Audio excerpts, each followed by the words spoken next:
भगवान से हमारा संबंध कई प्रकार से हो सकता है।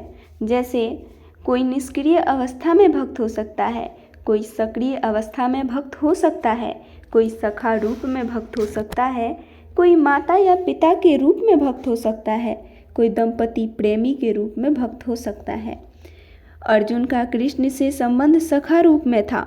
निसंदेह इस मित्रता सख्य भाव तथा भौतिक जगत में पाई जाने वाली मित्रता में आकाश पाताल का अंतर है। यह दिव्य मित्रता है जो हर किसी को प्राप्त नहीं हो सकती। निसंदेह प्रत्येक व्यक्ति का भगवान से सीधा संबंध होता है और यह संबंध भक्ति की पूर्णता से ही जागृत होता है। किंतु जीवन की वर्तमान अवस्था में हमने न केवल भगवान को भुला दिया है, अपितु हम भगवान के साथ अपने शाश्वत संबंध को भी भूल चुके हैं। लाखों करोड़ों जीवों में से प्रत्येक जीव का भगवान के साथ नित्य विशिष्ट संबंध है। यह स्वरूप कहलाता है। भक्ति योग की प्रक्रिया द्वारा यह स्वरूप जागृत किया जा सकता है, तब यह अवस्था स्वरूप सिद्धि कहलाती है। यह स्वरूप की अर्थात स्वाभाविक या मूलभूत स्थिति की पूर्णता कहलाती है। अतएव अर्जुन भक्त था, वह भगवान के संपर्क में मित्र रूप में था। तरह हमें इस बात पर विशेष ध्यान देना चाहिए कि अर्जुन ने भगवद गीता को किस तरह ग्रहण किया। इसका वर्णन 10वें अध्याय में हुआ है।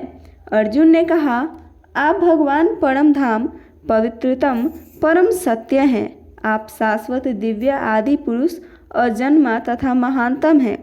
नारद, असित, देवल तथा व्यास जैसे समस्त महामुनि आपके विषय में इस सत्य की पुष्टि करते हैं और अब आप स्वयं मुझसे इसी की घोषणा कर रहे हैं।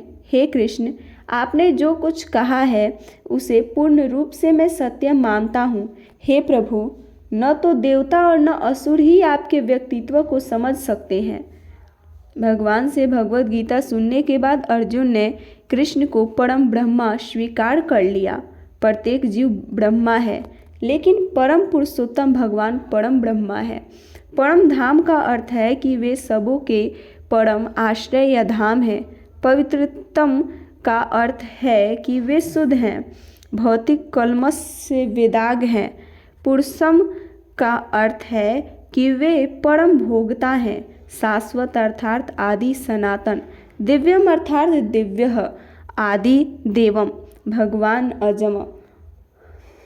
अजन्मा तथा विभुम अर्थात महानतम है। कोई यह सोच सकता है कि चूंकि कृष्ण अर्जुन के मित्र थे, अतएव अर्जुन यह सब चाटुकारिता के रूप में कह रहा था।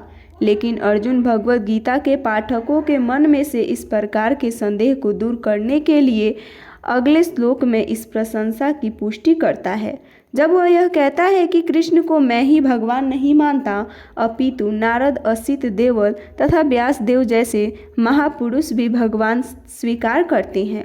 ये सब महापुरुष हैं जो समस्त आचार्यों द्वारा स्वीकृत वैदिक ज्ञान का वितरण प्रचार करते हैं।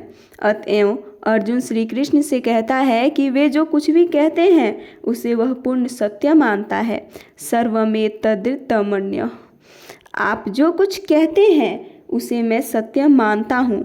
अर्जुन यह भी कहता है कि भगवान के व्यक्तित्व को समझ पाना बहुत कठिन है, यहाँ तक कि बड़े बड़े देवता भी उन्हें नहीं समझ पाते। अतएव मानव मात्र भक्त बने बिना भगवान श्री कृष्ण को कैसे समझ सकता है।